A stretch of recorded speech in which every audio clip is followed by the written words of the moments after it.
I heard the description of all the incidents in the evening. Shona said that he had done many things to blow me away, but nothing happened to me.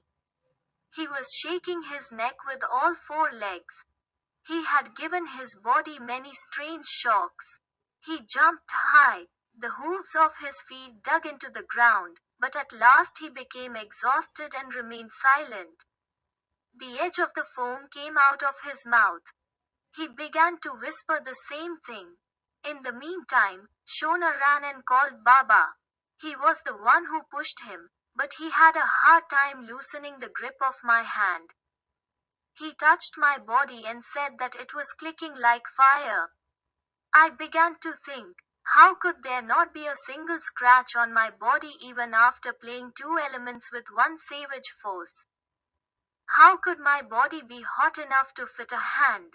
I asked Shona curiously, Shona, did you ever start playing? He said, many times. It was reddening the water.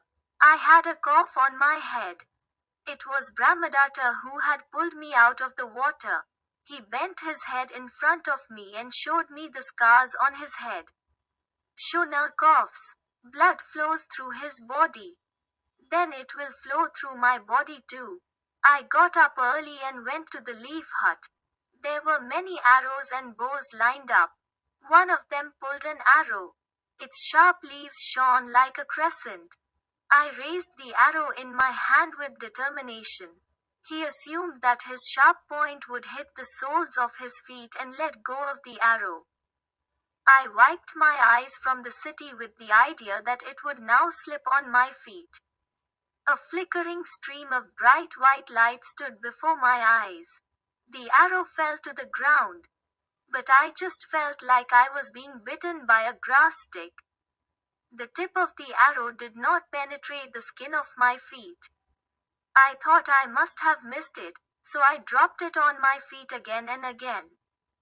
But not once did his penis penetrate the skin of my feet. I looked closely at the feet. There was not even a simple soul. The vampire of curiosity endowed began to dance in front of me with many questions. I tried my best to push the arrow in my hand like crazy, thighs, chest, abdomen, wherever I could find it. But it could not penetrate anywhere inside the body. Why couldn't he start? Why, is the skin on my body impenetrable? From the sky of the mind, a flash of doubt went from one side to the other. Yes, there should be an impenetrable shield around me that will never break. Impenetrable armor. Wow! Then even if I jump down from the running chariot, I would never have to. Stones, rocks, or any weapon will never hurt me. There will be no wounds. That is, I will never die. Will never die. My golden skin will always shine like this.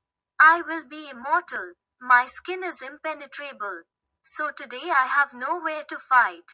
I have armor. I have earrings in my ears. Shoner is my brother-in-law, yet he has neither the shield nor the earring. Why did I get it alone? Who am I? Who am I? The tick of doubt began to squeak loudly in the sky of my mind. The fire of contradictory thoughts began to smolder. I thought we were different from all of them. There was a big gap between them and us, but I was saddened by these thoughts. Wasn't I ungrateful for the love of Radhamat, whose milk I drank, whose blood meat fat I had grown? Who had raised a mountain of hardships for me, with her love? Wasn't it a betrayal of my loving brother who had chanted my name innocently as Vasudada? Vasudada. My mind revolted and I began to realize, who am I? Who am I? Don't shout like crazy. Remember, you are the son of Adhirat Baba and Radhamat. You are the son-in-law Karna. Shona's father is brother Karna. You are one of the charioteers. A charioteer. Single quote.